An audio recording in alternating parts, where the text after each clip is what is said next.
À Corinthe, deux choses ou deux côtés de la même chose sont présentés. Parce que l'apôtre a à dire un ordre céleste vous est présenté, il indique en quoi consiste cet ordre céleste dans l'Église. Il cherche à le recouvrer ou à l'établir. Mais à l'opposé, tout au moins de la suggestion d'avoir cet ordre céleste, car l'apôtre ne le développe pas pleinement.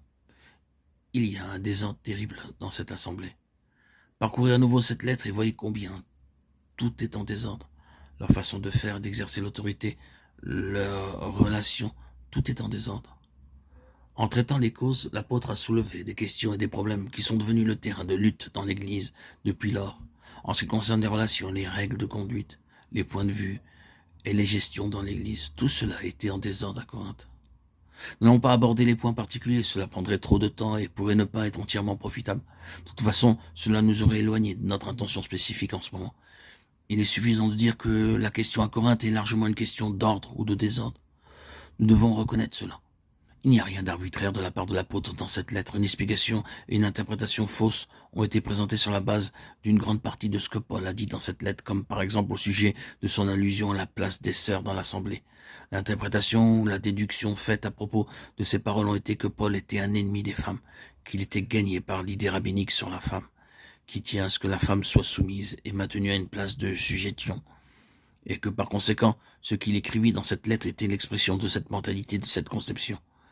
Rien n'est plus éloigné de la vérité. Il n'y a pas de plus grande diffamation envers l'apôtre.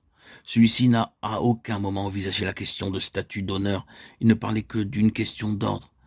Il ne veut pas exclure les sœurs de l'Assemblée dans la question du fonctionnement, mais il veut montrer que leur rôle est relatif et que cela est à la fois juste et profitable, quand la place attribuée est respectée.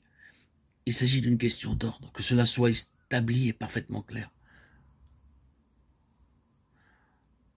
Allons à la lettre aux Éphésiens et vous ne pouvez rien découvrir de ce désordre dans l'Assemblée. Le chapitre 4 présente le corps et ses relations établies, ou cette portion de lettre met principalement cela en évidence. C'est un ordre céleste qui est beau à voir. Il n'y a aucune mention de quelque bouleversement de cet ordre. Cela est simplement présenté comme quelque chose qui est ici obtenu.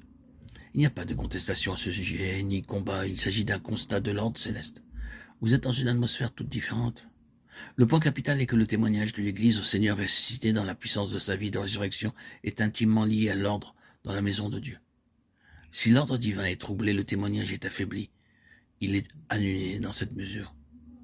Il y a énormément de choses liées à cet ordre. Que personne ne pense que cet appel à l'ordre est simplement en vue d'exercer une domination, un contrôle, un pouvoir sur les autres, un désir d'assujettir des personnes. Le mot soumission est devenu un anathème pour beaucoup de personnes parce qu'elles n'ont pas saisi sa signification. C'est la valeur de l'ordre divin, de l'ordre céleste exprimé parmi le peuple de Dieu qui est en question. Car celle-ci est un facteur tellement vital dans la rencontre de l'ennemi. Un désordre comme celui qui était à Corinthe ne peut détruire la puissance des principautés. Par contre, les chefs de ce monde ne peuvent tenir devant les forces spirituelles quand un ordre céleste est établi, observé et gardé comme une chose sacrée. Alors, il y a pour le Seigneur une voie merveilleusement libre pour intervenir et rencontrer les ennemis de l'Église. Il suffit de mettre notre maison en ordre, car cela est la voie de la puissance. Réglez vos problèmes entre vous et vos prières sont exaucées. L'ennemi tombera